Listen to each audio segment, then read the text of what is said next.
कि मैं प्रभु आ तो गया हूँ, लल्ला पालने में लेटे और यहाँ तक तो आ गया, लेकिन ये दुनिया की दुनियादारी की जो जंजीरें है ना, ये सांसारिक गति की, ये हमें रोक के रखे हैं, हम क्या करें। तो लल्ला भी पालने में पड़े भगवान जी से बातें कर रहे हैं, जो उनका जो संबंध है वो बोल रहा है।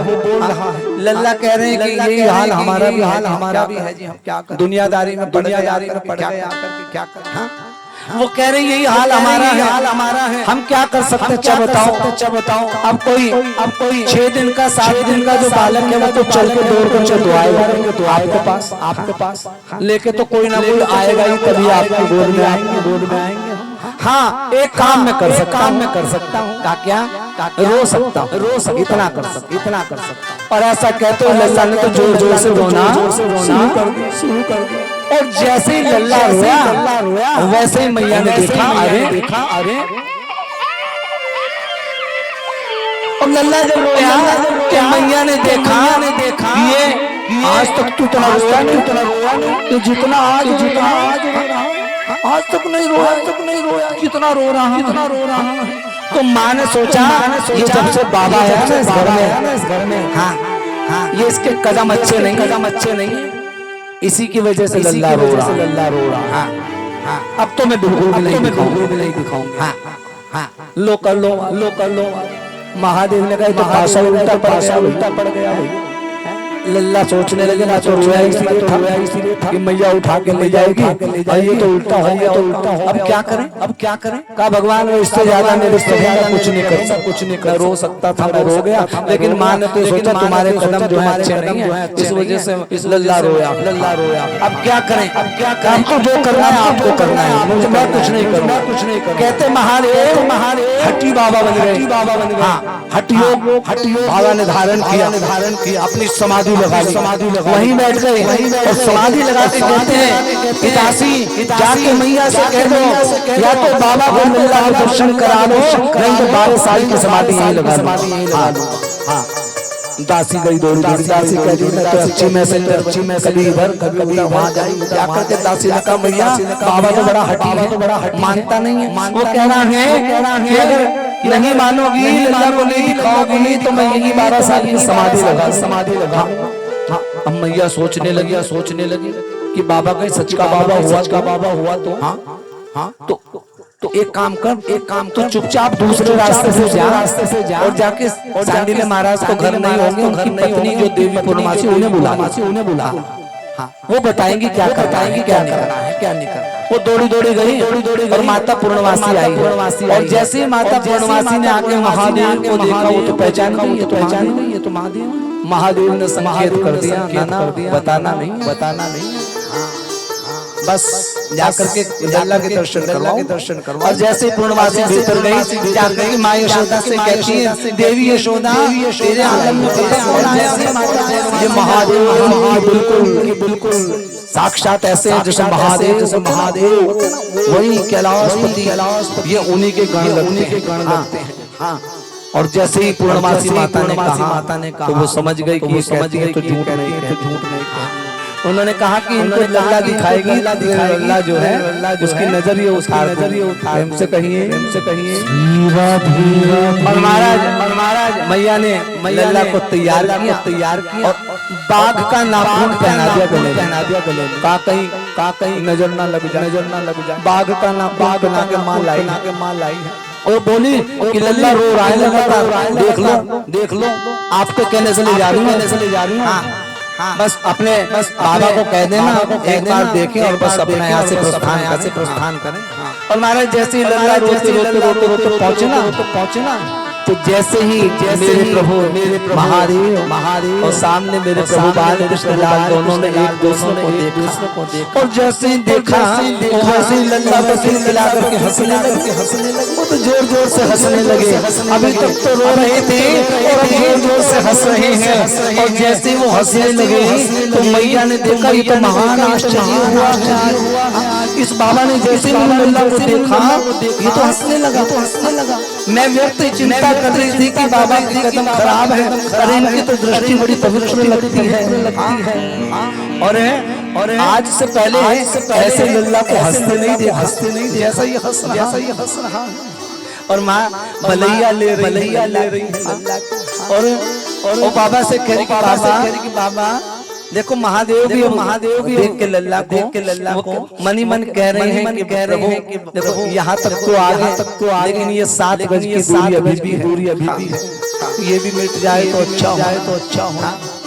तो लल्ला और खिलखिला के हंसे, और जब वो हंसे तो मैया ने कहा कि बाबा मैं व्यर्थ ही आप पर संदेह कर रही थी। हे बाबा आपकी दृष्टि तो बड़ी मनोहर और बड़ी पवित्र लगती है। मेरा लल्ला आज से पहले इतना नहीं हंसा जितना आज हंस रहा है।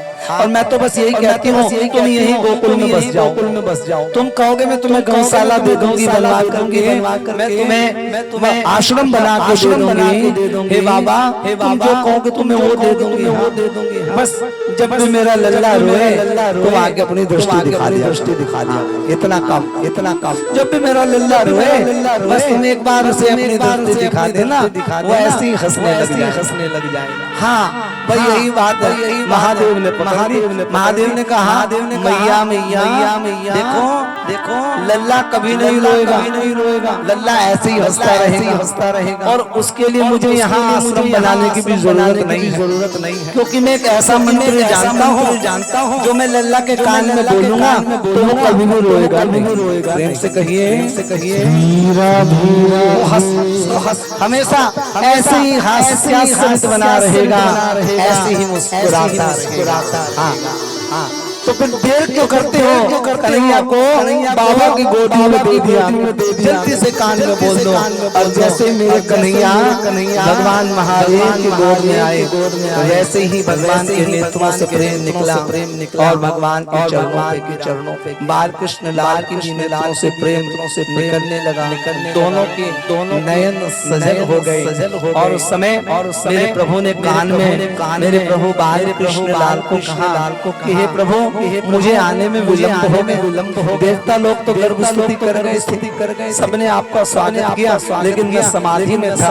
लेकिन जैसी मेरी समाधि खुली सबसे पहले मेरी हाजिरी स्वीकार। ऐसा मेरे प्रभु महादेव ने बोला और उसके बाद में मैया को लल्ला दे दिया। और बोले हे मैया मैंने तेरे लल्ला के कान में ऐसा बोल दिया है कि अब चाहे कोई राक्षस आए और चाहे कोई राक्षसी आए, लल्ला का बाल विवाह नहीं होगा। प्रेम से कहो दूसरी बात, मैंने लल्ला की कुंडली भी देख ली है। तुम्हारा लल्ला ये है ना, ये राजा बनेगा और ऐसा नहीं बहुत बड़ा राजा बनेगा, ये अतिरथी वीर होगा। और ये जो लल्ला है ना ये सोने की नगरी बनाएगा। बाबा सोने की नगरी सोने की नगरी बनाएगा। और हाथी पर चढ़ करके चलेगा। सारे राजा लोग पीछे चले। जब ये बात सुनी मैया ने कहा मेरा लल्ला हमारे सामने ऐसा करेगा। हाँ मैया ये तुम्हारे सामने तुम्हारे जीते जी सब कुछ करेगा। इसके सारे ग्रह सब अत्यंत फलदायी हैं और मंगलकारी हैं। एक केवल 7वें घर में राहु जो बैठा ना, बस ये थोड़ा सा नकारात्मक है, बाकी सब ठीक है। और जैसे ही मैया ने सुना कुछ नकारात्मक भी है तो बता दो महाराज ना वो इतना नकारात्मक नहीं है। बस एक से ज्यादा शादियां होंगी, इतना है। यानी इनकी जो पत्नी होंगी बहुत सारी होंगी। तो मैया कहने लगी उसमें कोई बड़ी बात थोड़ी है, हो जाएंगी 4 हो जाएंगी, इतना ही तो होगा ना मैया। इनकी शादी 16,000 होगी। अरे 16,000 महाराज क्या बात करते हो? 16,000 शादी होंगी। अरे एक पत्नी ही त्रास देती है, दुख देती। मेरे लल्ला को तो सब दुख देंगी। कहा कोई भी दुख नहीं देंगी, लल्ला को सब सुखी रखेंगी और लल्ला भी सबको सुखी रखेंगे, प्रसन्न रखेंगे। और महाराज मेरे प्रभु बालकृष्ण लाल कहते मंद मंद मुस्कुरा रहे हैं और मेरे प्रभु उनकी झांकी का उनकी छवि को निहार रहे हैं और मैया को लल्ला का फलादेश बता रहे हैं। और आज भी मेरे बिहारी जी वृंदावन धाम में पर्दा करते बार पर्दा इसीलिए करता है उन्हें नजर ना लग जाए। और माताएं भी ऐसे का टीका लगाती हैं लल्ला कहीं नजर ना लग जाए। हाँ हाँ। और वो क्या कहती हैं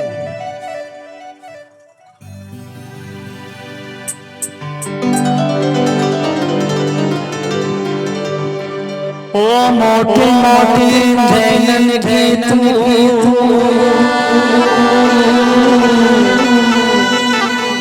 और मीठे बैंगन के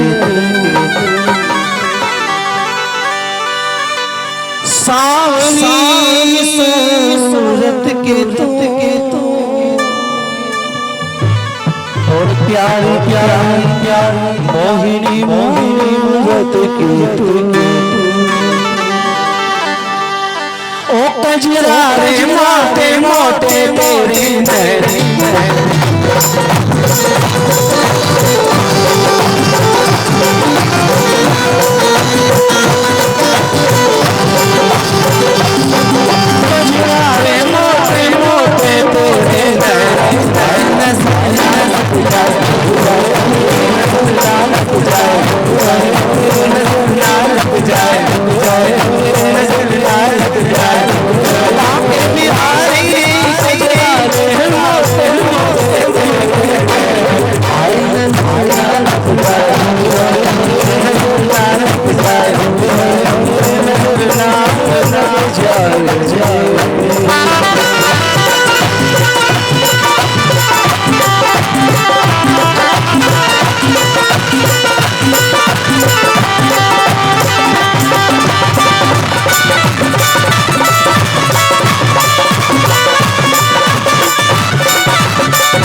मोर गाँव शीश पे शोभा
और महाराज कंस महाराज को वार्षिक कर देने के लिए और अपने मित्र वसुदेव महाराज को भी अपने परिवार खुशी में सम्मिलित करने के लिए नंदराय जी जाते हैं मधुपुर यानी मथुरा में। और वहां जैसे ही कंस महाराज के पास पहुंचते तो बहुमूल्य 5 हीरे आज भेंट स्वरूप महाराज कंस को दिए। और जैसे ही कंस ने देखे आज महाराज आनक दुंदुभी आए।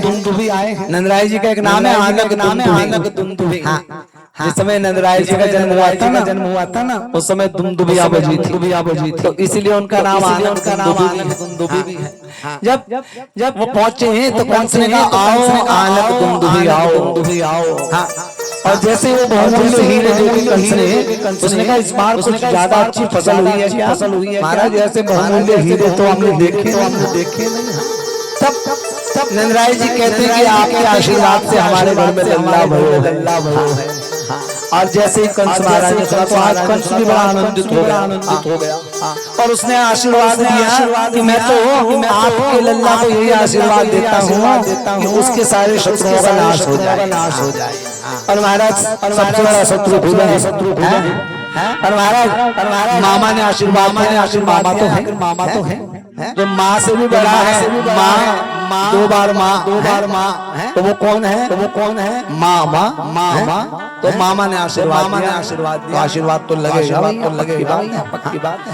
और महाराज कथा आती है उस समय जब वसुदेव महाराज के पास गए नंदराय जी तो वो तो उनको बधाई दे रहे हैं और महाराज नंदराय जी शोक प्रकट कर रहे हैं। हाँ नंदराय जी कहते हैं कि भैया हे मित्र इस दुराचारी अधर्मी कंस ने तुम्हारे 6 पुत्रों को मार दिया। तुम्हें इतने बरस तक जेल में रखा। मुझे बहुत दुख है। देखो वो तो शोक प्रकट करते हैं लेकिन वसुदेव महाराज को बधाई दे रहे हैं। हाँ आज भी हमारे भारत हमारे गांव की यही संस्कृति है कि अगर मित्र के घर में दुख है तो अपने घर में भी दुखी मनाया जाता है। हाँ कथा तो यहाँ 28 को होनी थी। तो पड़ोस में एक बाबा जी का देहांत हो गया तो उसके बाद कथा को भी आगे बढ़ा। तो ऐसे होता है कि अगर हमारे बगल में दुख है और हम आनंद और मंगल मनाएं तो ये भी है मर्यादित ही होता। तुम्हारा कथा आती है कि वसुदेव महाराज उनको बधाई दे रहे हैं कि देखो मेरी पत्नी आपके घर है, मेरा बेटा आपके संरक्षण में है। और महाराज भाभी यशोदा ने भी लल्ला को जन्म दिया है। उम्र के चौथेपन में भगवान ने आपकी गोद भरी है। आपको मैं बधाई दे प्रेम से कहिए महाराज। कथा आती है उसी समय वसुदेव महाराज नंदराय जी को सचेत करते हैं, सावधान करते हैं। वो कहते हैं कि जिस दिन से देवी योग माया जो है ना, उन्होंने कंस को चेतावनी दी है कि तुम्हारा मारने वाला ब्रजमंडल में आ गया, तो उस दिन से कंस ने पूतना को छोड़ दिया और वो पूतना नवजात शिशुओं को मारने वाली कंस की बहन है। तो इसलिए तुम्हें ज्यादा देर मधुपुरी में नहीं रुकना चाहिए, तुम्हें लल्ला के पास जाना चाहिए। और महाराज देवी देवकी को वसुदेव महाराज से वो विदा होते हैं। महाराज नंद जी आए तो उन्हें 2-3 दिन रुकने के लिए लल्ला के लिए सुंदर कपड़े लूंगा, खिलौने लूंगा, बहुत सारे सामान लूंगा। लेकिन जैसे उन्हें पता चला तो वो वापस लौट जाते। प्रेम से कहिए लेकिन ये तो लौटे, उनसे पहले ही पूतना राय जी के घर पहुंच जाए। प्रेम से कहो। और ये पूतना जो है ये सर्वांग सुंदरी बनकर के आती है, 16 श्रृंगार करे हुए और इतनी सुंदर लगती है जो कंस की महाराज नंदराय जो पहरेदार नियुक्त किया ना लल्ला की सुरक्षा के लिए, वो सब भी उसके रूप को देखकर मोहित होता। प्रेम से कहो। और लल्ला कहते उस समय माता यशोदा भी उसके रूप को देख करके मोहित हो जाती है। वो समझ नहीं पाती कौन है। बस वो आकर के कहती है मैं मथुरापुरी के ब्राह्मण जो चोबे होते ना उनकी पत्नी। और यहाँ ऐसा नियम है कि ब्रजमंडल में ऐसा नियम है कि नवजात शिशुओं को मैं स्तनपान कराती, उससे लल्ला दीर्घजीवी होता है, यशस्वी होता है और उससे उसका सारा स्वास्थ्य बना रहता है। ऐसी बात उसने कही। अब देखो बेचारी यशोदा माता उसने कहा लल्ला जनेते पहले, उसे क्या पता लल्ला को कैसे पाला जाता। अब ऐसा थोड़ी होता कि कोई और आकर के दूध पिलाए। वो इतनी सीधी भोली भाली है, वो बोली अच्छा ऐसा ही होता, बात नहीं, चली जाओ। वो भीतर जाती है। जैसे ही लल्ला पालने में लेते हैं और वो देखते हैं मौसी आ गई। लल्ला ने देखा मौसी आ गई तो तुरंत आंखें बंद कर दी। और जैसी आंखें बंद करी तो ऋषिगण अलग अलग रूप से इसकी व्याख्या करते हैं। भागवत के टीकाकार कहते हैं कि लल्ला ने इसलिए आंखें बंद करी क्योंकि जैसे लल्ला ने देखा कि जब मैं राम अवतार में आया था तो तब भी सबसे पहले एक औरत का यानी एक स्त्री का वध किया था और इस बार भी एक स्त्री ही वध करने के लिए आई है। यानी मरने के लिए स्त्री ही आई। तो इसीलिए भगवान ने राम अवतार में ताड़का को मारता भगवान। प्रेम से कहिए। दूसरे किसी संत ने कहा कि इसलिए आंखें बंद करी कि भगवान महादेव को वो देख रहे हैं, उन्हें याद कर रहे हैं। वो कहते हैं कि देखो ये मेरी मौसी है, ये अपने स्तनों पर जो है वो विष लगा करके आई। महादेव आपको तो विषपान करने की आदत, लेकिन मैं तो ब्रजमंडल में दूध और मल में खाने आया हूँ। तुम्हारा आपको विष आप पीने ना और दूध में प्रेम से कहो। लेकिन उस समय लल्ला ने आके और जैसे लल्ला को गोदी में लेकर के पूतना ने अपने स्तन पर लगाया तो वैसे ही मेरे प्रभु ने दूध के साथ उसके प्राण खींचने शुरू कर दिए। और जैसे उसके प्राण खींचने लगे तो ऐसा भयंकर दर्द उसको हुआ जैसे हजारों बिच्छुओं ने छोड़ लिया। वो कह छोड़ लल्ला छोड़ दे, एक बार छोड़ दे, दोबारा नहीं आऊंगी, एक बार छोड़ दे। लल्ला मनी मन कह रही है कि मौसी अरे जिसे मैं बार पकड़ लेता हूँ उसे फिर कभी नहीं छोड़ता।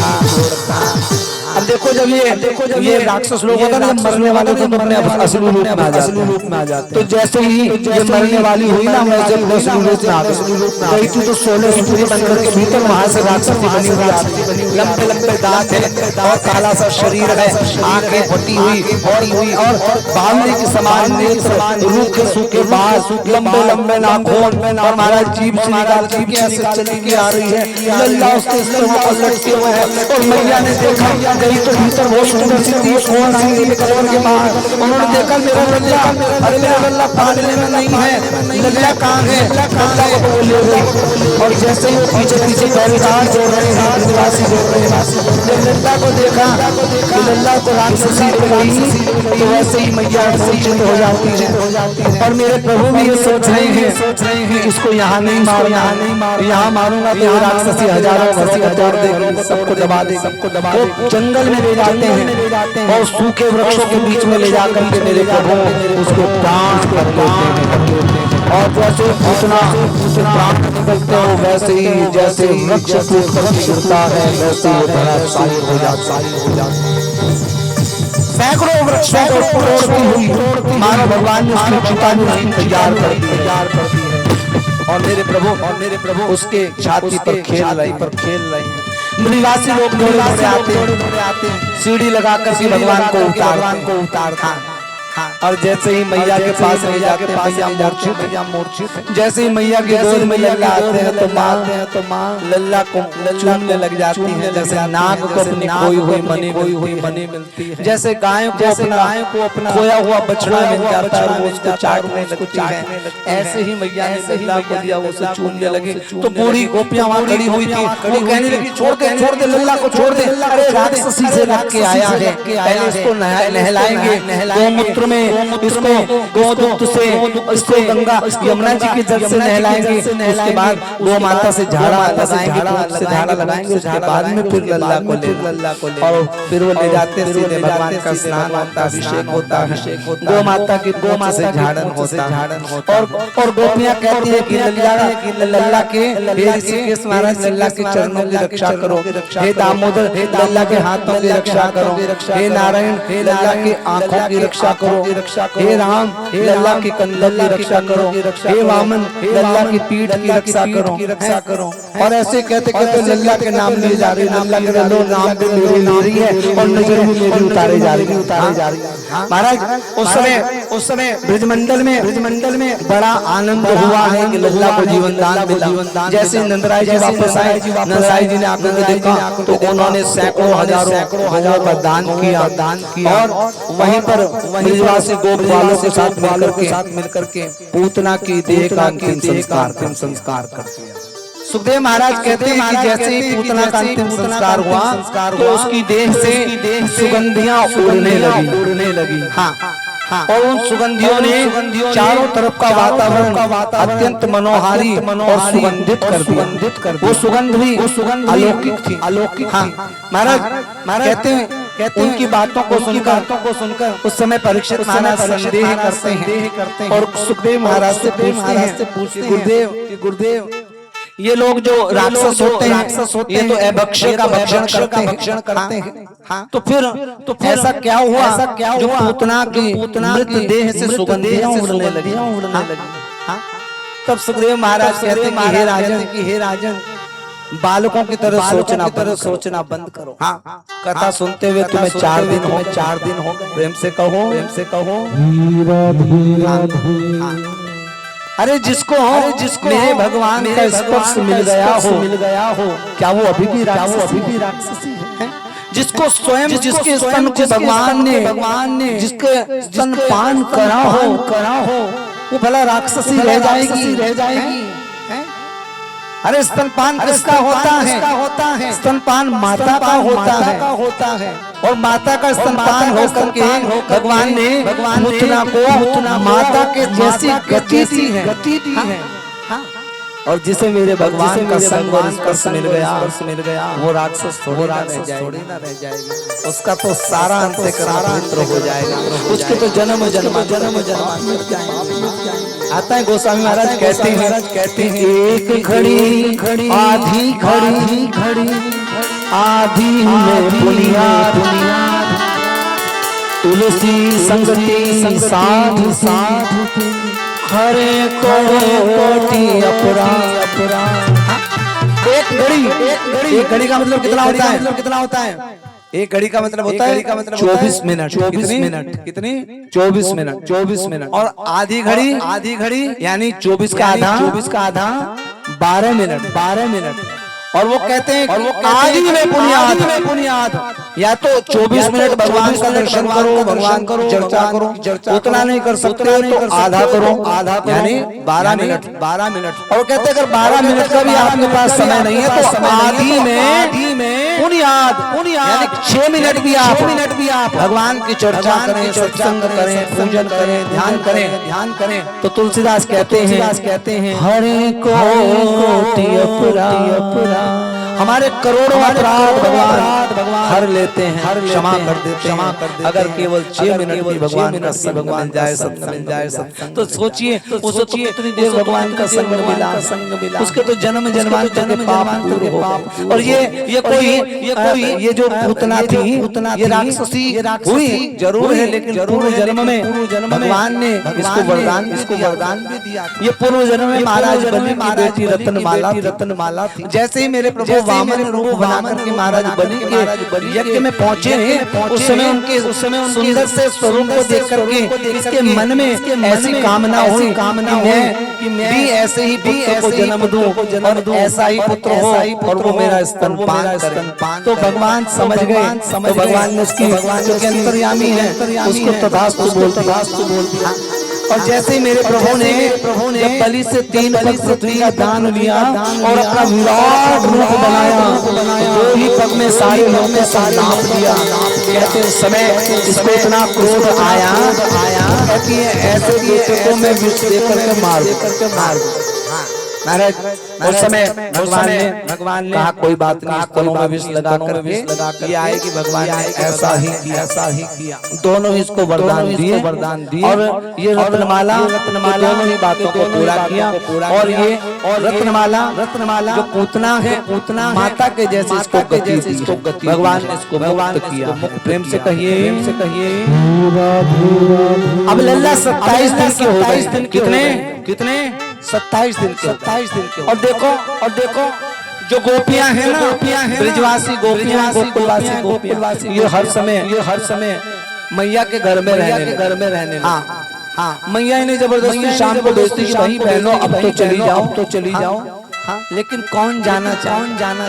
वो मनहरन है ना, सांवरी सूरत है। हाँ, सांवरी सूरत में मोहन महाराज उनकी जो सांवरी सूरत मोहिनी मूर्ति है, उसको देख के बिना चैन नहीं। प्रेम से कहो। और गोपियां देखती हैं मानो बारी से खड़ी। मंगला के समय आती है, मंगला होती सुबह 4 बजे भगवान की आरती मंगला सुबह आ जाती है। और आज गोपी ने देखा कि लल्ला ने करवट बदली। पालने में उसने देखा लल्ला ने करवट बदल। और जैसे करवट बदली वो तो दौड़ी हुई मैया के पास। मैया मैंने तो आज ऐसा देखा जैसे तूने भी नहीं देखा, कभी नहीं देखा। मैंने कहा तूने क्या देख लिया? लल्ला ने करवट ली है। तो मैया दौड़ी आई पालने के पास आके कहने की लल्ला एक बार मुझे भी तो दिखाना करवट कैसे बदलता है। तो लल्ला ने करवट बदली। और जैसे ही लल्ला ने करवट बदली, मैया तो खुशी से उछल।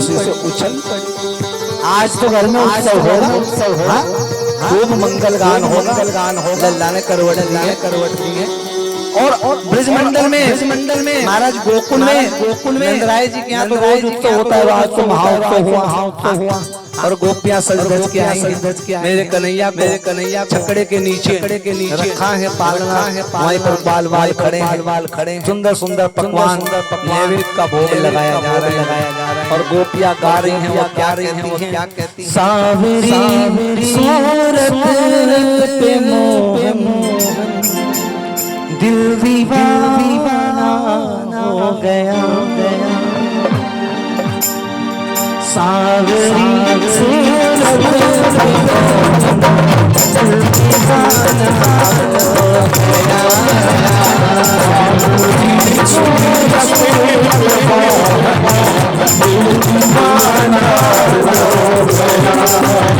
दिल दीवाना हो गया मेरा, दिल दीवाना हो गया। दिल दीवाना हो गया, दिल दीवाना हो गया।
उत्सव मन रहा है और भगवान को बैठाया गाड़ी के नीचे और उसी समय कंस का भेजा हुआ सप्तासुर नाम का एक दैत्य वो आकर के छकड़े पर बैठ जाता और वो मौका पाकर के उन्होंने देखा कि ग्वाल बाल तो लगे हुए छोटे बालक हैं सब बड़े सब खाने में लगे तो कहते उस समय उसने अवसर पाकर के जैसे ही कन्हैया के पालने पर वो जाने लगा और कन्हैया के गले पर उसका हाथ पहुंचने ही वाला था और वैसे ही कन्हैया ने जोर से लात मारी और जैसे ही लात मारी और वैसे वो छकड़े समेत वो राक्षस ने मरना छकड़ा भी पलट हाँ महाराज कौन तलो दूध और दही रखे हुए हैं माट मटके भरे छकड़ा पूरा का पूरा पलट दौड़े ग्वाल राय जी आके कहते हैं ना आंधी आई ना मेघ बरसे ये कैसे पलट गया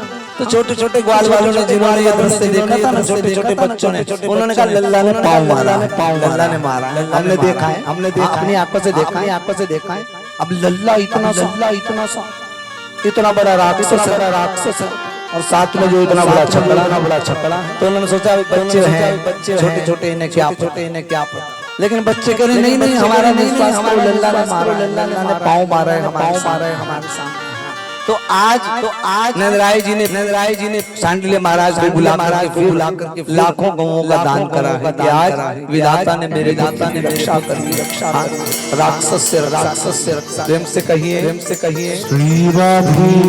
धीरे कन्हैया 3 महीने के कितने देखो हमें 7 साल तक जाना 7 साल में हुई 7 साल में हुई गोवर्धन महाराज तो अभी वो 3 महीने के हुए कितने 3 महीने तो जब वो 3 महीने के हुए तो उस समय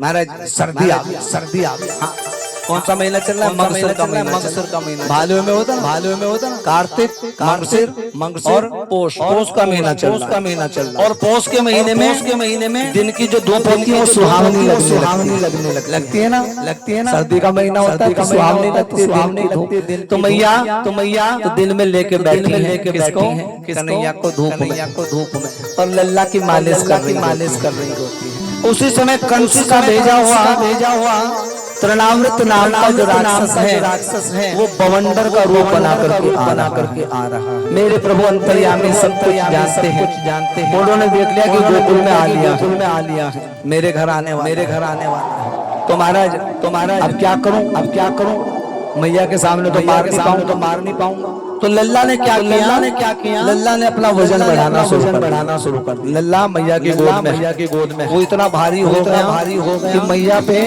पे जो घुटने दुखने लगे तो मैया ने नीचे जमीन पर छोड़ करके सोचा भीतर जाऊंगी पालना लेके आते और लल्ला को पलने में लिटा दो और ऐसा करके लल्ला को वहीं छोड़ करके पालना लेने भीतर चली जाती मैया का महल भी बहुत बड़ा है अब इतनी देर में तृणामृत आता है और लल्ला को उड़ा करके ले जाता है आकाश मंडल और मेरे कन्हैया ने सोचा इतनी देर में ये काम करना है जितने मैया पालना लेके आए और जैसे वो आकाश मंडल पे जाने लगा वैसे ही मेरे कन्हैया ने उसका गला पकड़ा और जैसे गला पकड़ा उसका जो पेशवा है वो और जैसे ही जिसका गला दबाया तो तृणामृत का प्राण हो गया उसके प्राण उसको खीर उड़ गए और भगवान विराजमान हो गए तृणामृत का उद्धार हुआ मैया पालना लेकर के आए साथ में दास दासियों को लाई कि लल्ला को उठाना पड़े तो बहुत भारी अब जैसे मैया ने उठाया तो फूल जैसे हो गए मैया ने कहा तो इतना भारी हो अब ये तो फूल जैसा हो गया हे लल्ला तेरी माया तू ही जाने लल्ला को पालने पर ये पता नहीं लल्ला ने इतनी देर में राक्षस भी मार दिया मैया को नहीं पता किसी को भी नहीं पता महाराज कथा आती है मेरे प्रभु ऐसे ही नंदराय जी के घर में धीरे धीरे वो पढ़ने लगे जब मेरे प्रभु 9 महीने कितने 9 महीने के हो गए हाँ और 9 महीने में कब आएंगे आने वाले प्रेम से कहिए गर्मियों का समय शुरू हो गया और लल्ला जो है धीरे धीरे घुटनों के बल चलना शुरू हो गए। और घुटनों के बल जब वो चलते हैं ना तो वो कभी कभी गौशाला में चले जाते तो गौशाला में बछड़े की पूंछ पकड़ते हैं, कभी उसका कान पकड़ते। तो मैया कहती है लल्ला उसकी गाय मारेगी वो देखेगी तेरे को, वो देखती है कि जो उसके बछड़े को त्रास देता ना तो गाय उसको मार तो इसलिए बछड़े की पूंछ मत उसको लेके आती लल्ला आता है मैया के अब हमारे जो नंद बाबा है ना, नंद बाबा का जो महल है उसमें 84 खंबे कितने 84 खंबे और सारे खंभों में मणियां लगी हुई। तो उन मणियों को लल्ला देखते उन मणियों में से अपना प्रतिबिंब वो देखते हैं। उनको देख करके वो खिलखिला के हंसने लग जाते क्योंकि मणि खंबे को वो खड़े हो जाते हैं। मैया जब माखन लल्ला को देती है तो माखन वो उसको खिलाते हैं। ये सामने वाला जो लल्ला है मैं उसको खिलाता हूँ। तो वो जो अपने प्रतिबिंब को माखन खिलाते हैं उसको खिला करके वो हंसने लग जाते हैं। तो इस लीला को सूरदास जी देख रहे हैं। महाराज इतनी देर में मैया भीतर से आई तो आज लल्ला के मुख से एकदम निकल गया मैया और जैसी मैया निकला तो यशोदा को अपने कानों पर विश्वास नहीं हुआ। उसने कहा इसने मैया बोला। दासी कह रही कि सुना तो मुझे सुना नहीं मैया बोला। लल्ला एक बार और बोलते मैया तूने मैया बोला ना। लल्ला हंसने लगे एक बार और बोल दे और जैसे ही लल्ला ने बोला मैया और जैसे मैया बोला तो मैया के तो कहते हैं आनंद की सीमा ही नहीं रही। आज पहली बार लल्ला ने मैया बोला तो वो तो दौड़ी गई। हाँ कहाँ गई? बाहर बैठे नंदराय जी और नंदराय जी बैठे किनके साथ अपने नंद उपनंद धनानंद आदि सारे भाई जो है वो सब बैठे हैं, वो सब समाज बैठा है। उनके बीच में जाकर के नहीं पहले खड़े हो पहले भीतर चलो। और वो सब देख रहे हैं सब भाभी को क्या हो रहा है। नंदराय जी को खींच करके ले जाने के भीतर आओ भीतर लेकर के आई तो देखो क्या हुआ। देखो आज हमारे लल्ला ने क्या बोला है। लल्ला एक बार लल्ला बाबा के सामने बोल दे तूने क्या बोला तब बोल दे। तो उस समय लल्ला ने बोला मैया। अब जैसे ही मैया बोला नंदराय जी के भी आनंद की सीमा नहीं रही। तो उन्होंने कहा तूने उसको तो मैया बोल दिया मुझे क्या बोलेगा। तो लल्ला ने कहा पापा। और जैसे ही बाबा सुना तो बाबा भी खुशी से उछलने लगे। और इतनी देर में खेलते बलदाऊ जी महाराज आ गए। बलदाऊ जी महाराज बोले कि मुझे क्या कहेगा। तो लल्ला ने कहा भैया। और जैसे ही भैया कहा तो बलदाऊ जी भी नाचने लगे। सूरदास जी महाराज ने इस झांकी का वर्णन किया और वो क्या कहते हैं। कहने लगे मोहन मैया कहने लगे मोहन बाबा मैया कहने लगे मोहन बाबा मैया बाबा मैया नंदराय को बाबा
वर्णन करते हैं, अनुभव करते हैं कि मेरे प्रभु घुटनों के बल जा रहे बछड़े की पूंछ पकड़ते हैं, कान पकड़ते हैं। तो मैया कहती है दूर खेलने जाऊं जाऊं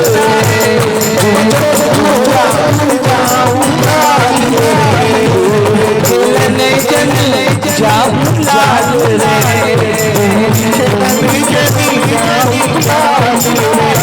मारे की बाहों की भैया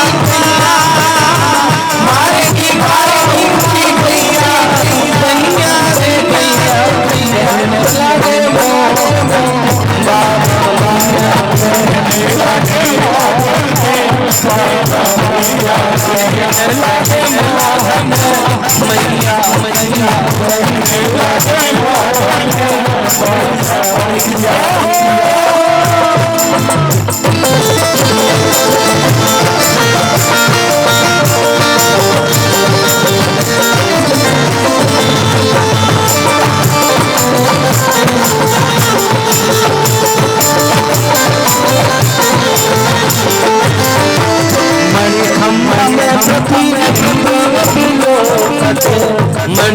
लगे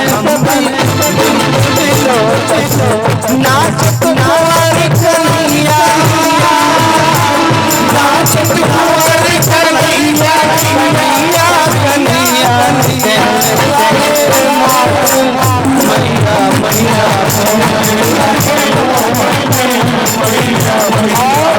जैसे ये सूचना गोकुल में पहुंची बधाइयां बजने लगी, गीत गाने कहते उस समय आज आकाश मंडल पे देवता भी बानो आ गए, नाचने लगे, अप्सराएं नाचने लगी, गंधर्व गा रहे हैं। और उस समय घर घर बधाई बज रही है। सूरदास जी कहते हैं गोपी गान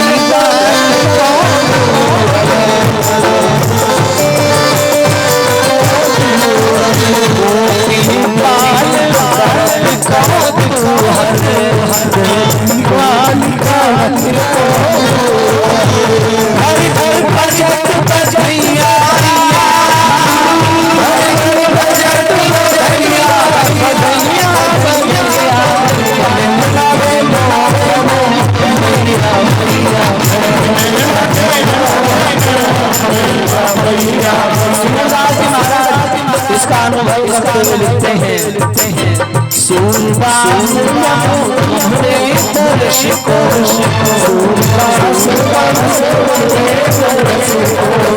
यह छोड़िया ने कन्हैया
सुखदेव महाराज कहते हैं कि हे राजन ये ब्रजवासी लोग बड़े धन्य हैं जो भगवान की बाल लीलाओं का दर्शन करते हैं उनको आठों पहर उनका अवलोकन करते हैं। धन्य है ये ब्रज की लताएं, धन्य है ब्रज की पताएं, यहाँ तक कि धन्य है से गुजरने वाली वो वायु जो भगवान का स्पर्श करती है। महाराज जिन प्रभु के दर्शनों को देवता भी लालायित रहते हैं, योगी लोग ध्यान में नहीं उनको स्थिर रख पाते हैं। वो प्रभु बाल लीलाओं ब्रजवासियों को देते हैं। महाराज मेरे प्रभु की पहली वर्षगांठ प्रेम से कहिए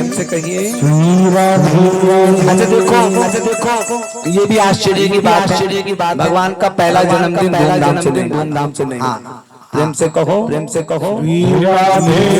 जन्माष्टमी हम लोग मनाते हैं हर साल मनाते हैं लेकिन पहला जन्मदिन धूमधाम से नहीं मना ये भी कटु क्यों वो कथा भी सुनाई किसने महाराज परीक्षित जैसे पहली वर्षगांठ हुई ना तो वसुदेव महाराज तो जानते हैं अल्लाह का जन्मदिन तो उन्होंने बड़े सवेरे ही गर्ग आचार्य जी को गोकुल भेजा अभी अंधेरा ही है लोग मानो अभी उठे भी नहीं है उससे पहले गर्गाचार्य जी पहुंच जाते कहाँ नंदराय जी के घर और जैसे नंदराय जी ने देखा कि यदुवंश का इतना बड़ा पुरोहित स्वयं महाराज गर्गाचार्य मेरे घर आए कहते उस समय उनके आनंद की कोई सीमा नहीं रही उनके सौभाग्य की कोई सीमा नहीं रही आज हाथ जोड़कर खड़े हो कि मेरे घर में अब आंखों पर विश्वास नहीं हो रहा है हाँ? जैसे मेरे प्रभु राम जिस समय गुरुदेव वशिष्ठ भगवान को बुलाने एक दिन उनके महलों में चले गए तो मेरे प्रभु राम गुरुदेव को अपने महल के बाहर देखा तो गोस्वामी महाराज कहते उस समय दंडवत हो गए और दंडवत होकर के क्या कहते हैं गोस्वामी महाराज लिखते हैं प्रभु हाथ जोड़कर के खड़े हैं और कह रहे हैं कि सेवक सदन स्वामी आगमन मंगल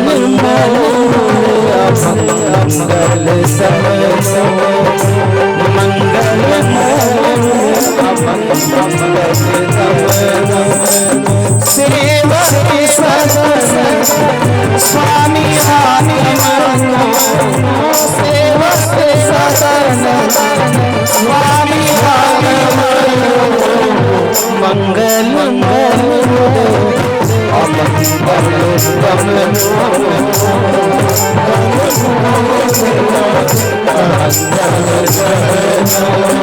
श्री राम जय राम जय जय राम श्री राम जय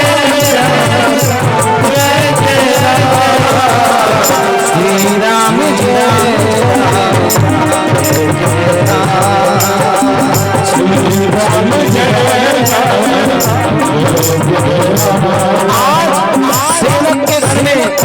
स्वामी आ गए आज मेरे सारे अनाश होगा मंगल ही मंगल होगा ऐसा भगवान आज वही बात नंदराय कह रहे हैं कि सेवक सदन स्वामी आगमन आज सेवक के घर स्वामी आए आज मेरे घर का दूर हो जाएगा गर्गाचार्य कहते कि शोर शराबा इसीलिए मैं सवेरे आए किसी को नहीं बता चुपचाप भीतर उनको अर्घ दिया बैठाया गर्गाचार्य जी कहते कि देखो मैं वसुदेव जी महाराज के कहने पर आया हूँ उनके बेटे का जन्मदिन है महाराज आज उन्होंने भेजा है उनका नामकरण करके प्रेम से कहिए हाँ।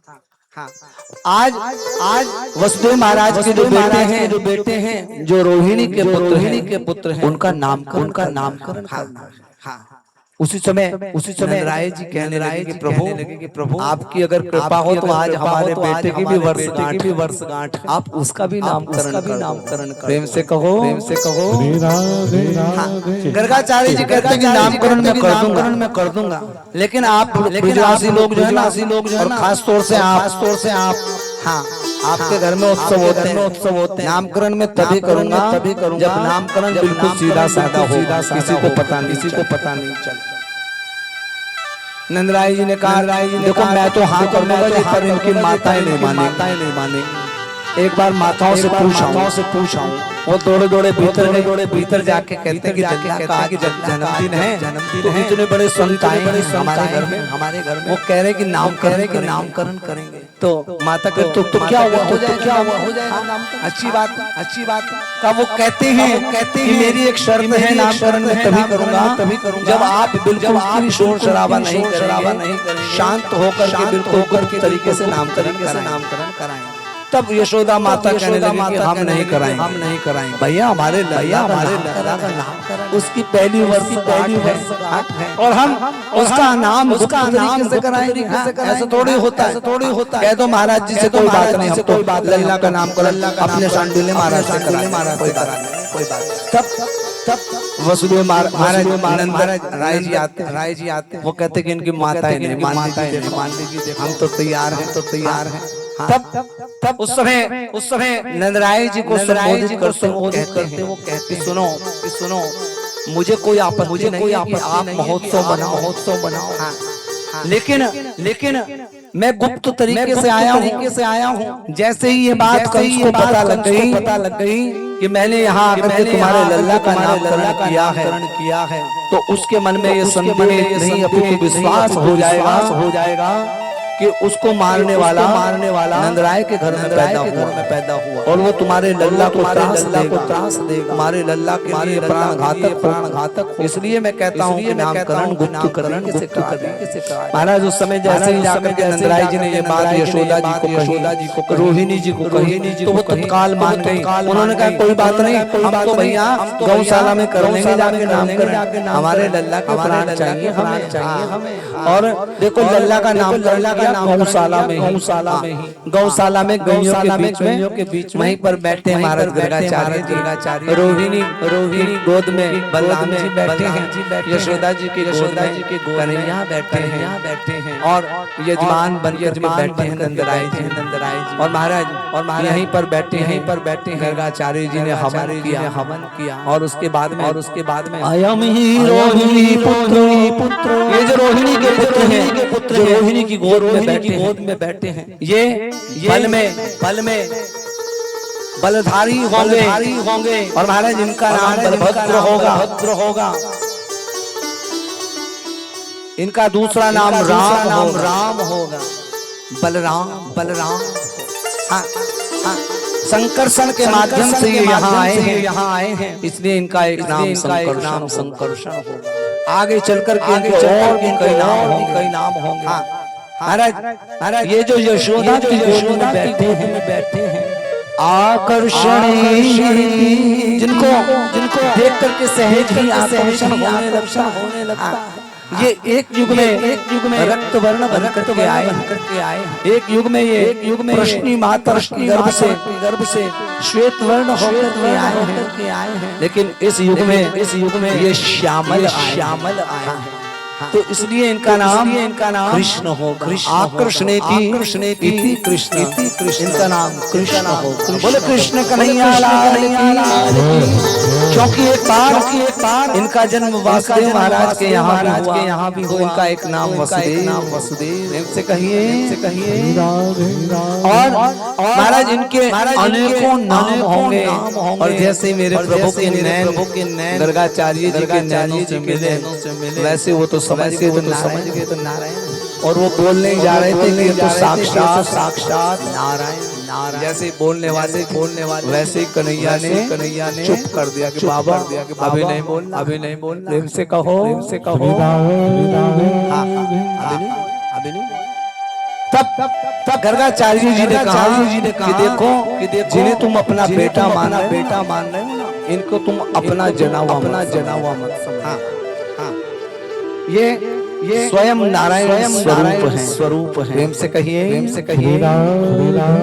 और महाराज भगवान का नामकरण हुआ तो ये तो ये भगवान की जो पहली वर्षगांठ थी, ये धूमधाम से नहीं बनी। भगवान का नाम गर्गाचार्य जी महाराज चले जाते। मेरे प्रभु दूसरे वर्ष में कर जाते हैं। और जैसे ही प्रभु 2 वर्ष के होते हैं वैसे ही वो बाहर निकलने लगते हैं। अब वो गलियों में भी जाने लगते हैं। देखो ऐसे भी लोग हैं गोकुल में अभागे जिन्होंने अब तक भगवान के दर्शन नहीं करे। उनमें सुखिया मालिन की कथा आती है। वो मालिन रोज फलों की टोकरी लेकर के आती, लेकिन भगवान के दर्शन नहीं होते। हाँ, एक दिन वो गई कहाँ सांडिल्य महाराज के कहने कि बाबा कोई रास्ता बताओ जिसका दर्शन हो। तो सांडिल्य महाराज ने कहा कि उनके घर की परिक्रमा लगाओ नंदराय जी भगवान की परिक्रमा लगाओगे तो दर्शन देंगे। प्रेम से कहिए लो जी। तो रोज परिक्रमा लगाने लगे। तो कन्हैया जैसे ही 2 वर्ष की हुए वैसे बाहर आए। और जिस दिन वो बाहर आए और वैसे सामने सुखिया मालिन खड़ी सुखिया की गोद में चले गए। कन्हैया जैसे सुखिया के गोद में गए, माता के प्रेम की सीमा नहीं रही। आज अपने हाथ से अंगूर खिलाती है भगवान को। और मैया से फल लेकर से कन्हैया भीतर से गेहूं लेके आते हैं, उसकी टोकरी में डालते हैं। जैसे वो घर जाती है सारी रत्नों से भर जाती। महाराज ऐसी नई लीलाएं प्रभु करते हैं। जैसे कन्हैया तीसरे वर्ष में आते हैं वैसे ही ग्वाल वालों की मंडली बना ले। मनसुखा श्री दामा और मधुमंगल ये कई सारे में हो जाते हैं। और इनमें श्री दामा बहुत कमजोर सा होता है। श्री दामा को देख कर कन्हैया कहते हैं भैया तू इतना कमजोर क्यों है? तेरे तो शरीर पर खाली हड्डियां दिखती है। वो कहते हैं लल्ला देख तू भया राजा का बेटा, तुझे खाने को जो है मक्खन मिलता है, तुझे खाने पीने को दूध मिलता है, हमें तो छाछ मिलती है वो भी खट्टी। हाँ, तब कन्हैया ने कहा अच्छा अच्छी बात है। तो आज से सारे गोकुल का माखन तुम्हारा। प्रेम से कहो ये जितनी गोपियां हैं ना, ये सब गोपियां यही चाहती हैं। देखो इनके मन में एक भावना है कि वो गोकुल का रखवाला है, कोई क्या जाने नंदलाला। सबके मन में यही बात आती है। वो ये कहती है कि देखो हमारे घर में जो हम गौर से निकालते हैं, हमारे घर में जो माखन निकालते हैं, एक दिन हमारे घर में हमारे आग के भोग यही चाहती है गोपियां। और लोगों ने भगवान का नाम माखन चोर रखा। भगवान माखन नहीं थे। चोरी वो होती है जो किसी के पीठ पीछे करी जाए, वो होती है चोरी। लेकिन जो सबके सामने जाके उठाए और सबके सामने खाए वो चोरी थोड़ी होती है। कन्हैया ने क्या किया? कन्हैया ने ग्वाल वालों की मंडली बनाई और वो सब गोपियों के मन के भाव को जानते थे। वो जानते थे ये गोपियां इनके मन में यही है, इनके हृदय में यही है कि हमारे घर की भोग लगाएं। तो कन्हैया सबके घर में जाते हैं, किसी की मटकी फोड़ देते हैं और कहते हैं माखन बिखेर देते हैं और ग्वालों को खिलाते हैं, बंदरों को लुटा। प्रेम से कहिए और गोपियां देख के आनंदित होती हैं। और उसके बाद में उनकी शिकायत लगाने के लिए नहीं, उनके दर्शन दोबारा ये कामना लेकर के बहाना लेकर के घर जाती और जाकर के देखते हैं जरा देखेंगे तो जब हम इसकी शिकायत करेंगे तब ये कैसा लगता। तो उस समय महाराज बड़ी प्रभाव होती है आदि जो सखियां चंद्रावली आदि जो सब जाते हैं, वो सब जाते माता को लहाना जाकर प्रेम से कहो नई लीलाएं भगवान करते हैं रोज। और ऐसी भी गोपियां हैं जिनके घरों में भगवान नहीं गए हैं, वो परली पार रहती हैं। वो ये सोचती है कि कब हमारा भाग्य उदय हो, कब इनके श्री चरण हमारे घर में आए। तो एक चतुर गोपी ने युक्ति लगाई। उसने सोचा कन्हैया ऐसे नहीं आएंगे तो दूसरे तरीके से लेके आऊंगी जरूर अपने घर। और महाराज वो गोपी आई, गोपी ने कन्हैया को चैलेंज किया। उसने कहा कन्हैया ये तुम ये सरल और सीधी गोपियों के घरों में जाते हो ना, जाकर के इनकी मटकी तोड़ देते हो, उनका माखन खाते हो। अरे कभी हिम्मत हो ना तो कभी हमारे फिर हम बताएंगे तुम्हें हम कौन है। तो कहते उस समय कन्हैया ने चैलेंज स्वीकार किया। उन्होंने कहा तू चल, हम अभी आते हैं। देख पूरी मंडली आती है। और जैसे वो गली के बाहर आगे के सोचने लगी, गली तक तो आ गई, देखो आए कि नहीं। देखा के सामने मंडली चली आ रही है, मेरे कन्हैया आ रहे हैं। तो मन में हाथ जोड़ करके कहने लगी यस काम हो गया। सोचने लगी यहाँ तक तो लड़ाई हो, इनको किसी तरह भीतर ओढ़ ले जाऊं। और जैसे द्वार पर आई, द्वार पर आकर के कहने लगी कन्हैया सावधान, यहाँ तक तो तुम आ गए हो। मेरे घर में लपा जा। हाँ मेरे जो पिताजी है ना, मेरे ससुर जी और मेरे पतिदेव वो बहुत दादा वो तेज है, वो मारेंगे तुमको पकड़ के बांध लेंगे। कन्हैया ने कहा ऐसी बात। और जैसे ही ऐसे बोला और उससे पहले उसके घर में प्रवेश कर गए। और जैसे मेरे प्रभु उसके घर में घुसे, वैसे ही उसके आने की सीमा नहीं रही। उसने कोई बात नहीं, अभी अपने आप वो सही कह रही है अभी मत चलना, अभी तो कक्ष में ले जाना है इनको। वो कह रही है कन्हैया घर में आ गए हो, मेरे कमरे में मत आ जाना। कन्हैया कमरे में भी चले गए। उसने कहा कन्हैया कमरे में आ गए हो, मेरी छत पे बताना। कन्हैया छत पे आ गए। ऐसे करते करते सारे आंगन में कन्हैया घूम रही है। और कहते हैं जब कन्हैया ने कहा अब बता तेरा ससुर कहाँ है तेरा पति, उसको बुला दो। हमें तो दिखा उसका बल कितना है। और कहते हैं जैसे ये बात कन्हैया ने बोली वैसे कन्हैया ने देखा वो सखी तो जहाँ जहाँ भगवान के चरण थे वहाँ लौट रही है। वो सखी वहाँ की धूड़ी उठाती है, अपने मुख पे लगाती है, अपने मस्तक पर लगाती है। और आज उसके आनंद की सीमा नहीं रही, वो नाचने लगी। और नाचते क्या कह रही है आगे क्या कह रही है आ गए आज मेरे मोहन।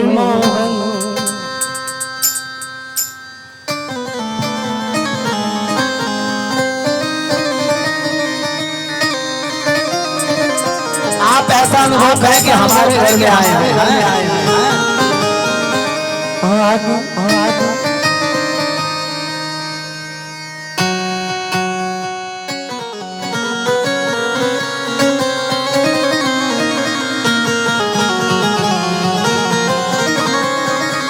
आ गई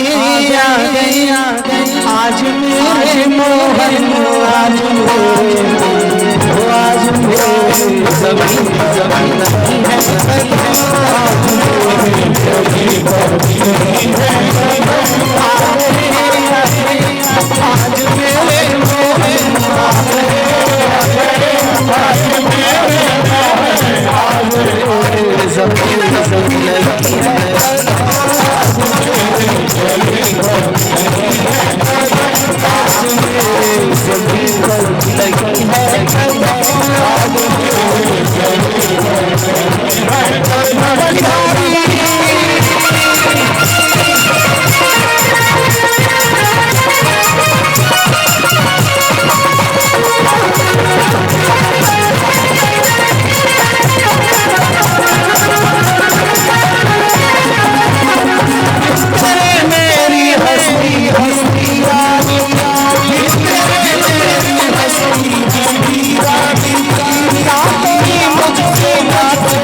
आज मेरे मोहन आज मेरे ज़मीन पर नहीं है कदम।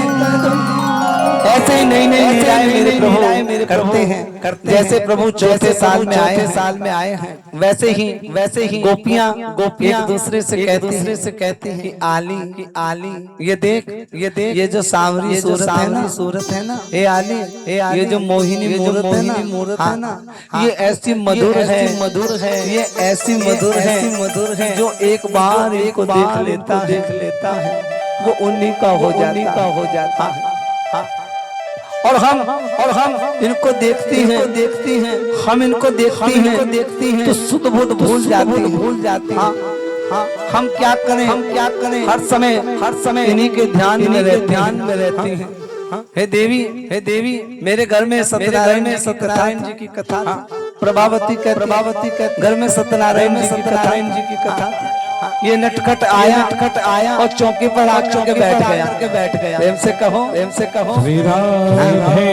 ये नटखट आया और चौकी पर आकर के खुद बैठ गया। कहने लगा मैं ही सत्यनारायण जी हूँ। सारा बाल भोग खा गया, चरणामृत पी गया।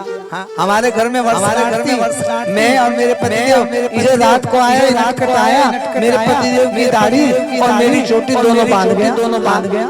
रात को जब आप खुली तो वो दाढ़ी खींचे तो वो कहती क्या कर रही हो मेरी चोटी की तो मैं कहती तुम क्या कर रहे हो। ये ऐसा नटखट है। दूसरी सखी कहने लगी तुम क्या बताती हो मेरी सुनोगी तो दांतों तले उंगली दबा ले। प्रेम से कहो मेरे साथ क्या हुआ सखी। मैं जैसे ही जिनका ध्यान करती हूँ जैसे ये मनहरण ये सांवरी आती है जैसे ही मेरे हृदय कुंड में आकर बैठ वैसे मैं भूल जाती हूँ मैं सब्जी में नमक डाला कभी तो ज्यादा तो बाटा। और मेरे ससुर जी मुझे डांटते और कहते तेरी माँ ने तुझे क्या सिखाया। मुझे गालियां देते। एक दिन तो कहते घर छोड़ाएंगे तेरे। और तब तो हद हो गई एक दिन तब हो गई जब मेरे ही ननद को देखने वाले आए। वो देखने वाले जब आए तो मेरे ससुर जी ने मुझे सख्त हिदायत दी थी कि अगर तूने कल को भोजन गलत बनाया या भोजन में कोई कोताही हुई तो मैं तुझे पक्का तेरे घर छोड़ाऊंगा। और देखो देवी मैंने एक बार भी भोजन बनाते हुए सांवरे का ध्यान नहीं किया। लेकिन जैसे ही मेरे ससुर ने फरमाइश रखी कि मोहन भोग बनाना है और मैं मोहन भोग बनाने चली तो वैसे ही मोहन की याद आ गई। और जैसे मोहन की याद आई तो उस मनहरण की सांवरी सूरत उसकी मोहिनी मूर्ति मेरी आंखों के आगे आ गई। और देखो सखी देखो मुझे याद नहीं क्या हुआ मोहन भोग बन गया और उसके बाद में हाँ मीठे की जगह उसमें नमक मुझे पता भी। और देखो सारे के सारे मेहमान आए सबने खाया और सबने प्रशंसा करी। और मेरे ससुर जी के समधी बनने वाले कहने लगे कि आज से पहले ऐसा मोहन हमने कभी नहीं खाया। इतना स्वादिष्ट भोजन तो आज तक मिला ही नहीं। और मेरी जो ननद थी उसका रिश्ता पक्का कर गए। मेरे ससुर ने आज मुझे धन्य वो कहने लगे कि तू बेटी है, तू बहू नहीं है, तू तो बेटी है, तू तो देवी है, तेरी माँ ने तुझे बहुत योग्य बना के भेजा। और कहते हैं उस समय जब मैं खुद खाने बैठी तब मुझे पता चला कि मोहन भोग में मीठा नहीं था, मोहन भोग में नमक। देवी ऐसी लीलाएं ये सावरा करता है। इसकी ये माधुरी ये मुस्कान जो है ये सहज ही मन को हर लेती है। हम क्या करें हम तो बावरी हो गए। कहते उस समय मेरे प्रभु ने नई लीलाएं करी हैं। आज मेरे प्रभु ने माता से कहा कि हम भी बछड़े चराने जाएंगे दाऊ जी के साथ। मैया ने कहा कि ज्यादा दूर नहीं जाना। और आज बछड़े चराने कन्हैया जाते। प्रेम से कहिए हाँ। देखो कन्हैया 4 साल के और एक नई लीला भगवान की ऐसी है कि उसमें भगवान ने रास किया 4 तरह का रास किया है। पहला रास किया उन्होंने गौ माता के साथ। दूसरा रास किया जो बड़ी गोपियां हैं उनके साथ। तीसरा रास ग्वालों के साथ किया। और चौथा रास युवती स्त्रियां युवती गोपियों के साथ। ये 4 रास हुए। रास का मतलब क्या होता है? रास का मतलब होता है रसो, यानी जो भगवान में तन में हो जाए, एक में हो जाए, उसी को रास कहा है। रास लीला काम लीला नहीं है। रास लीला का मतलब है जो भगवान में एकाकार हो, जो भगवान का सन्निकटता हो, उनका सामिप्य मिले, वो रास है। ये जो गोपियां ना इनकी गुप्त भक्तियां तो जो बूढ़ी गोपियां थी ना वो ये चाहती थी जैसे यशोदा की गोद में लल्ला खेलता है हमारी गोद में भी खेले। गाय माता भी यही चाहती थी जैसे लल्ला जो है ना दूर रहता है एक बार हमारे पास बछड़ा बनकर आ जाए। और महाराज मेरे प्रभु ने सबकी और ग्वाल भी भगवान ने सबकी कामनाओं को कैसे पूरा किया तो वो कथा भी सुनाई। एक बार की बात ग्वाल बालों के साथ भगवान निकले और बछड़ा चलाने के लिए निकले तो सब अपने घर से कलेवा लेकर के जाते हैं, यानी भोजन लेके जाते हैं। तो रास्ते में क्या देखते हैं? कंस का भेजा हुआ अघासुर नाम का राक्षस जो अजगर का रूप बना करके बैठा है। बड़ा सा अजगर गुफाकार दैत्य बना। और उसको जैसे देखा ना तो ग्वाल वालों ने कहा कि अरे लल्ला आज से पहले ये जगह हमने देखी, चलो भीतर चलते हैं। लल्ला ने मना किया, नहीं भीतर नहीं जाना। लेकिन वो सब जानते कि लल्ला हमारे साथ है तो फिर डरने की क्या बात। वो लल्ला के लाल मना करने पर भी भीतर चलेगा। लेकिन ये अजगर बैठा है, इसका नाम है अघासुर। ये जानता है, ये सोच रहा है कि सब आ गए, लेकिन जिसको मारना है वो तो बाहर ही खड़ा है। ये और भीतर आ जाए तो मैं अपना मुख बंद करूं, अपने भाई प्रणाम, अपने भाई सत्तासुर और बहन पूतला को श्रद्धांजलि दूं। ऐसा वो सोच रहा। कहते हैं उसी समय कन्हैया ने सोच लिया कि जब तक मैं नहीं जाऊंगा इनके प्राण नहीं बचेंगे। कन्हैया भीतर जाते हैं और जैसे ही कन्हैया अजगर के मुख में जाते हैं वैसे ही वो अपना मुख बंद कर लेता है।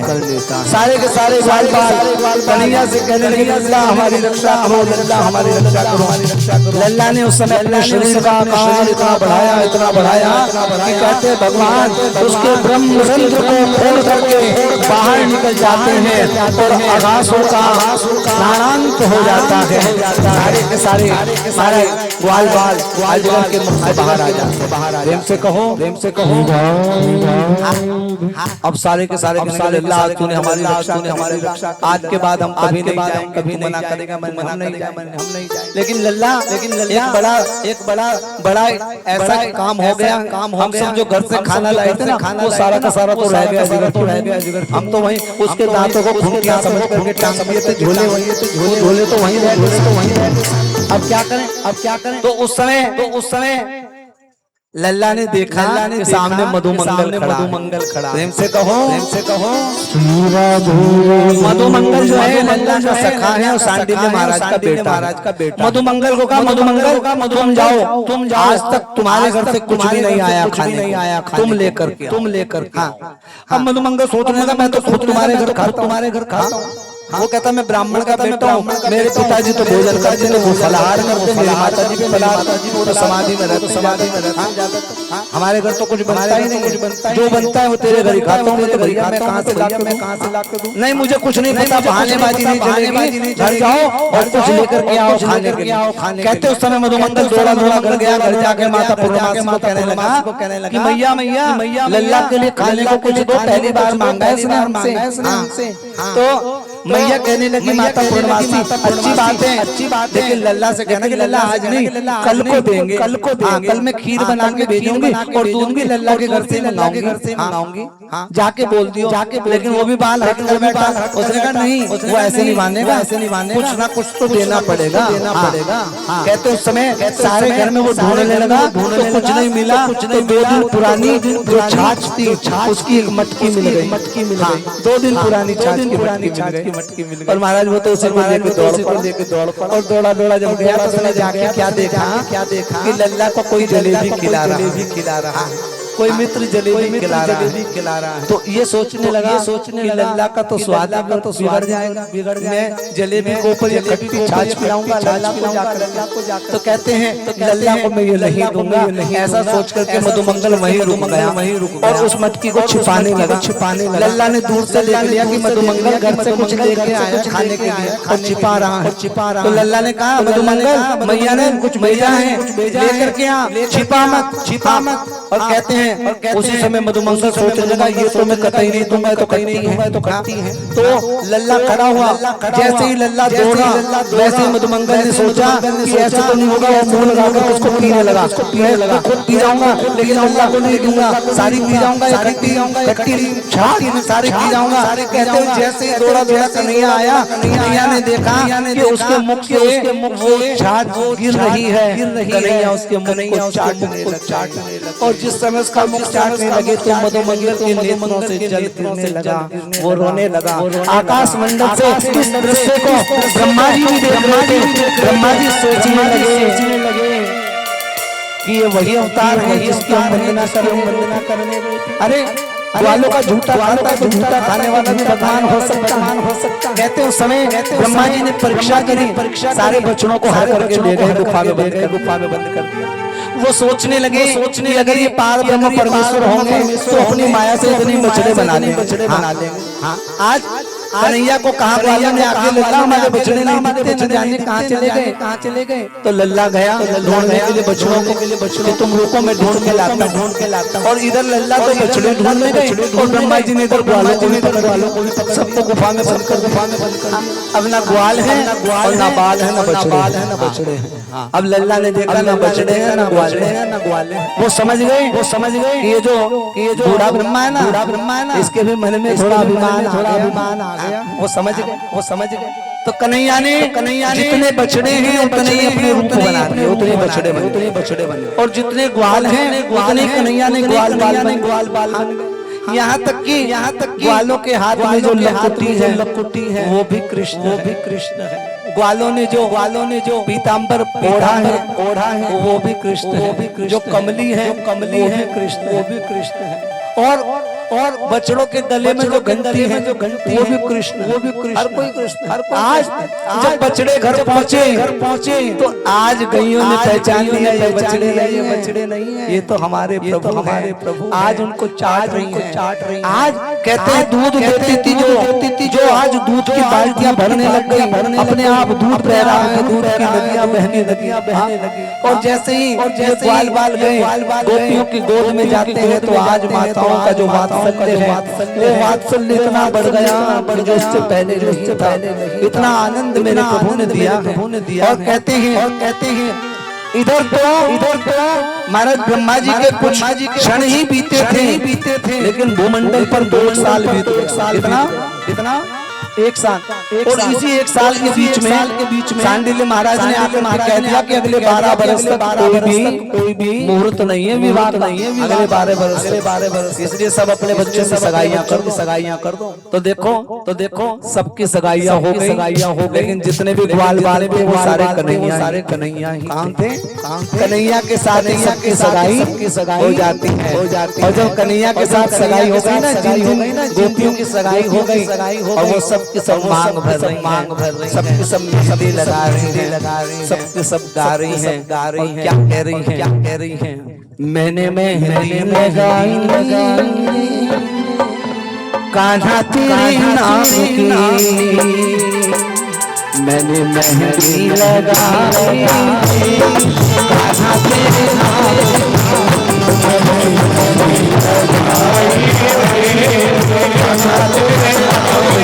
कान्हा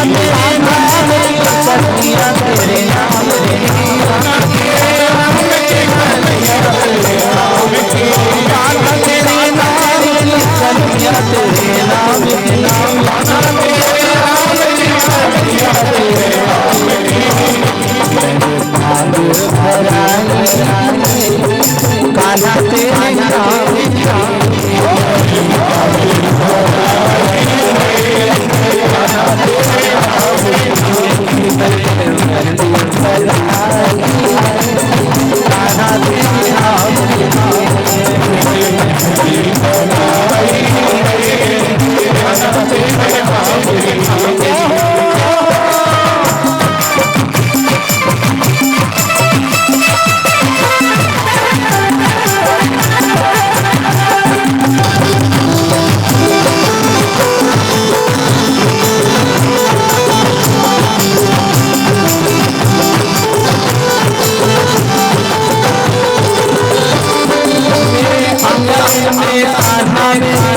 संग से कान्हा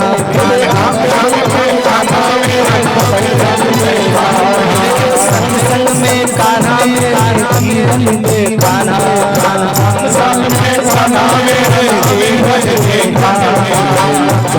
खड़ा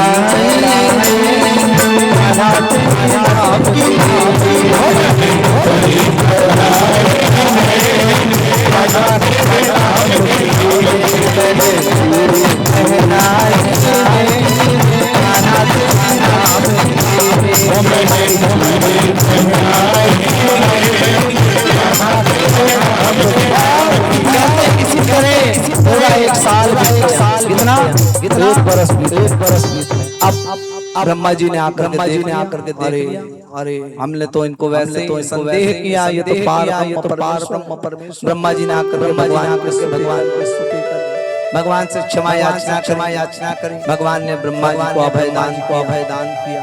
देखो इनकी माया में पड़ करके ब्रह्मा जी भी देखो कभी विचलित हो जाते हैं। ब्रह्मा जी सोचिए फिर हम तुच्छ जीव होगा तो कहना ही क्या है? हमारी कथा के बीच में होकर चले जाएंगे, हमें पता ही नहीं चलेगा। आए चले पहचान पाओगे नहीं पहचान जी महाराज। और वो आते हैं जरूर प्रेम से कहिए श्री राधे। महाराज कथा आती है इधर आज वही वास्तविक ग्वाल और बछड़े वापस अपने घर जाते हैं। और आज एक साल के बाद उन्होंने जाकर के अपनी माताओं को बताया कि माता आज कन्हैया ने अघासुर का वध किया, अजगर को प्रेम से कहो। लेकिन ये बात केवल कन्हैया जानते हैं, अघासुर को तो मरे हुए एक साल हो गए। प्रेम से कहिए महाराज। दासी एक घर में दासियों में हैं बहुत सारी, लेकिन माँ अपने हाथ से कन्हैया के लिए माखन बिलोती है। यह माँ सबको शिक्षा देती है कि बच्चों के लिए माताओं को भोजन स्वयं बनाना चाहिए, दासियों को भोजन नहीं बनाना चाहिए। क्योंकि दासी तो पैसे के लिए भोजन बनाएगी, माता जो भोजन बनाएगी उसमें माता का वात्सल्य, माता की ममता, माता का प्रेम, माता की करुणा करुणा वो सब अन्न में आती है उस समय। और वो जब भोजन बालक करता है तो उससे जो रस मिलता है ना, उससे उसकी देह की तो पुष्टि होती ही है, साथ साथ उसका जो मन और मस्तिष्क होता है ना, उसमें माँ की ममता होती है, वो प्रेम करता है माँ से। और ध्यान रखना, जो दासियों से नौकरों से भोजन बनाते हैं ना, फिर वो वही लोग बुढ़ापे में माताओं को वृद्धाश्रमों में भेजते हैं, ध्यान भेजते हैं। तो इसलिए अपने बच्चों के लिए भोजन स्वयं अपने हाथ से बनाइए, अपने हाथ से भोजन खिलाइए। और फिर देखिए बच्चे प्रेम कैसे प्रेम से कहिए हजार उदास दासियां होते हुए भी माँ अपने हाथ से मक्खन निकालती है, छाछ बुलोती है और अपने हाथ से कन्हैया को खिलाती है। लेकिन आज की बात देखो, आज कन्हैया जल्दी उठ रही है और उठ करके जैसे आए तो मैया से कहते मैया माखन दे।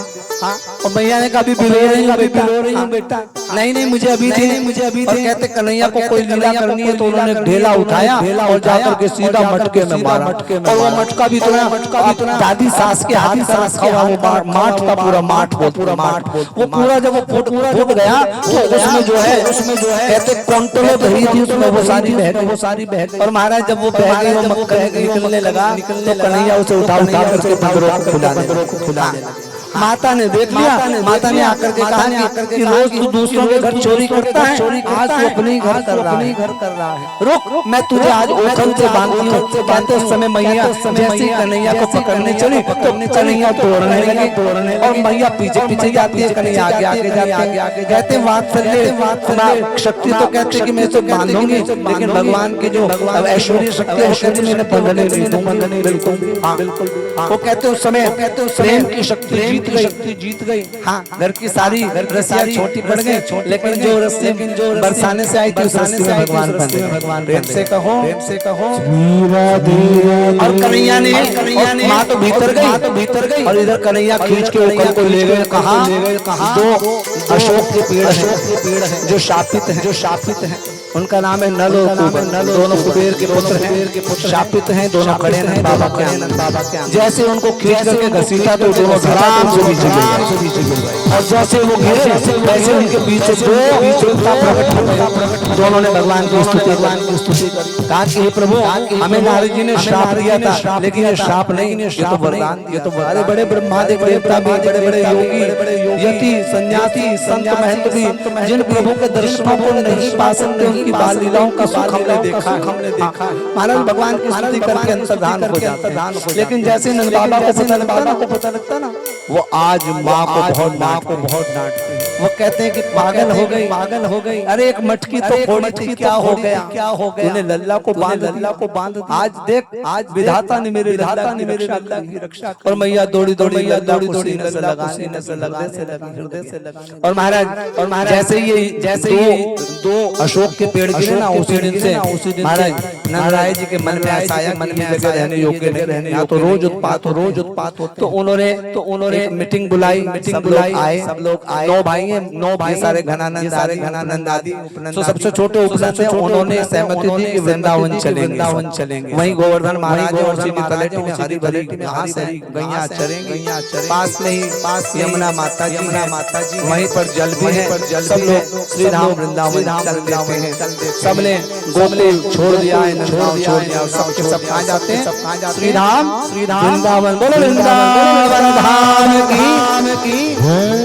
और महाराज जैसे ही वहाँ पहुँचते हैं, आज मेरे प्रभु 5 बरस के कितने 5 बरस के। अब कन्हैया जैसे 5 बरस के हुए ना, तो आज पहली बार उनकी भेंट होती है श्री राधा रानी जी से। जैसे ही बछड़े चराते वो पहुंच जाते हैं। कहाँ वो पहुंच जाते हैं? यमुना जी के किनारे। और वहाँ पर जैसे ही किशोरी श्री राधा रानी दिखती है, उस समय वो तो उनको प्रणाम करते हैं, मन ही मन दोनों एक दूसरे को प्रणाम करते हैं। प्रेम से कहिए। और कन्हैया उनसे उनका परिचय पूछते हैं। कहते हैं आप ऐसी अनुपम सुंदरी हैं कि हमें ऐसा हमारा भाव ऐसा हमारी इच्छा करती है कि आप रोज हमारे साथ खेलने आए। हाँ, तब वो कहती है कि तुम मुझे नहीं जानते लेकिन मैं तुम्हें जरूर तुम वही हो ना जो लोगों के घर में मक्खन चुराते हो, मटकियां तोड़ते हो। उन्हें कहते हैं कि मैंने तुम्हारे बाप का क्या खाया, बाप का क्या खाया। हाँ लेकिन कुछ भी तुम ऐसा लगता है कि हम पहले कभी मिले हैं दोनों, ऐसे मिलाया कर रहे दोनों आपस में जानते सब कुछ। और देखो दुनिया को दिखाने के लिए ऐसा हमें लगता है पहले हम मिले हैं। हाँ और तुम रोज खेलने आया करो हमारे साथ। तब संत लोग जो है वो लिखते हैं और आप लोग गाते भी हैं। माता अपना परिचय कैसे देती वो कहती है तेरी मुरली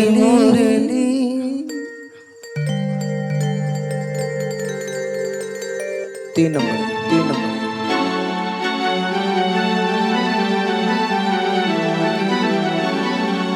तेरी मुरली की धुन सुनने मैं बरसाने से आया,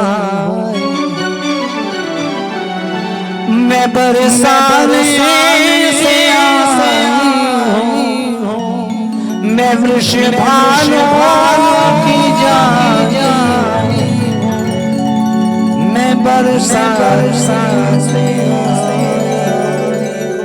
मैं बरसाने से आई हूँ।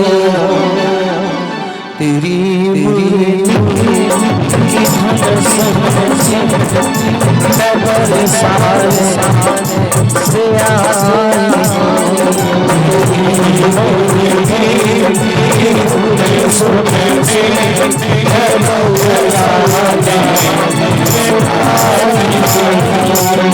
सुना है मेरे मन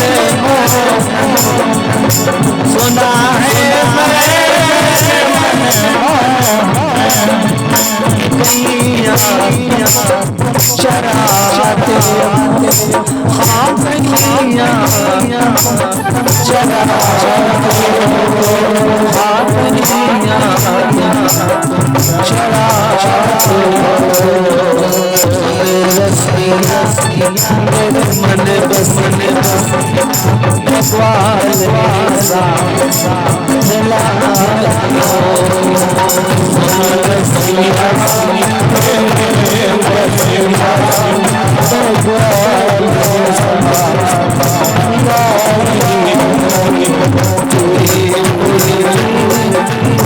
धुन सुनने मैं बरसाने से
जैसे कन्हैया माँ कहती है लल्ला माखन खा ले, लेकिन लल्ला कहते राधा। क्या कहते हैं राधा। माँ कहती है लल्ला रोटी, लेकिन लल्ला कहते राधा। माँ कहती है लल्ला दूध, दूध, लेकिन वो क्या कहते हैं, वो क्या राधा राधा, और कहते लल्ला मिठाई मिठाई, लल्ला कहते हैं राधा राधा। मैया कहती है राधा राधा कौन है भाई? उस समय माँ मिठाई लेके आई तो लल्ला को कहते हैं लल्ला राधा बोलते हैं, और वो क्या कहते हैं ब्रजवासी बहुत सुंदर सा गीत गाते हैं। वो कहते हैं कि मीठे रस से भरी रानी रानी महारानी लानी ले मोहे कारो कारो यमुना जी को कारो कारो यमुना जी को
राधा गाते हैं, चलते फिरते राधा राधा, और कान्हा नित्य मुरली में तो ही सुन लो बार समय भगवान राधा का नाम लेते हुए कहते हैं कान्हा नित्य मुरली में तो ही सुन लो बारंबार, मुरली में तो ही सुन लो बारंबार, हरे मनमोहन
राधा नाम से सफल जिंदगानी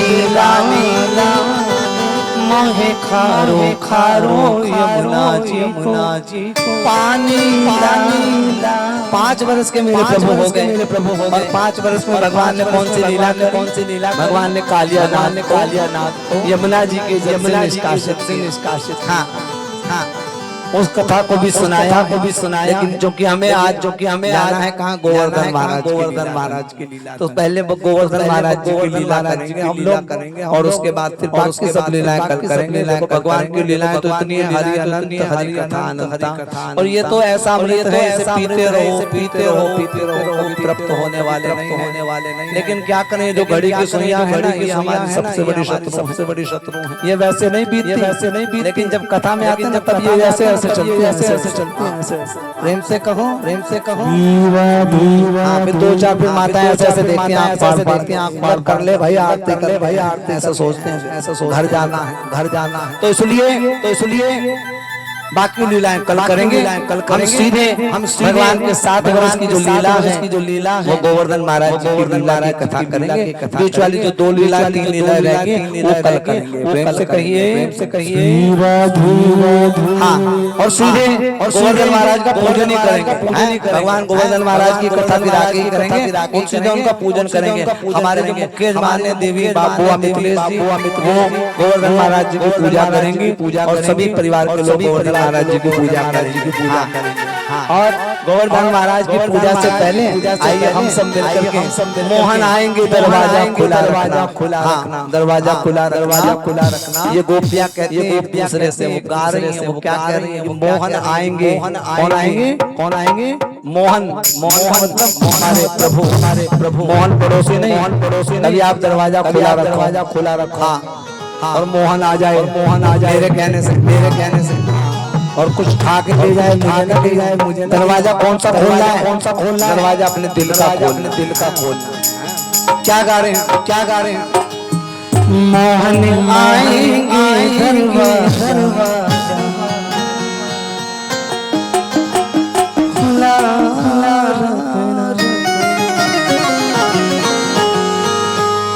कि मोहन आएंगे जिनको कहने ना हमें नाचने